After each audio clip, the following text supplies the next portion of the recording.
সবাই কেমন আছেন? সবাইকে জুমা মুবারক। আলহামদুলিল্লাহ আমরাও ভালো আছি। আপনারা কেমন আছেন? আলহামদুলিল্লাহ মনে হয় সবাই ভালো আছেন। সবাই ভালো থাকেন এটাই কামনা। আর আজকে লাউ শাক রান্না করব। শাকগুলো ছাদের মধ্যে অল্প শাক পেয়েছে, সেগুলো নিয়ে আসলাম। শাক রান্না করতেছি পালং বিচি আর মসুর ডাল দিয়ে। কারণ শাকের মধ্যে একটু বেশি করে রসুন দিবেন, দেশি রসুনটা দিবেন। রসুনটা দিলে শাকের একটা আলাদা ফ্লেভার বের হয় শাকের। এই যে আমি এভাবে করে রান্না করব, তারপর বাগাতে দিব। আগে একটু ভালো করে করে নিব।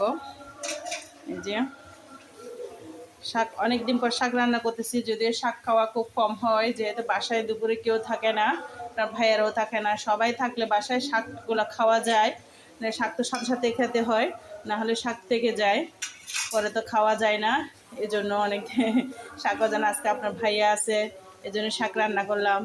এরপর শিমের বিচি রান্না করব, শিম দিয়ে ফ্রোজেন করে রেখেছি, আপনাদের সাথে শেয়ার করব, সাথে থাকেন আমার। এই তো আমার মিষ্টি কুমড়া শাকটা হয়ে গেল। এখানে আমি পেঁয়াজ রসুন একটু বাগার দিয়েছি। এভাবে করে বাগার দিয়ে একটু ফ্লেভার বের হয়। মিষ্টি কুমড়া শাকটা এমনিতেও মিষ্টি মিষ্টি, অনেক টেস্ট হয়েছে। এই তো শুটকি দিয়ে শিমের বিচি দিয়ে ফ্রোজেন করে রেখেছি শিম।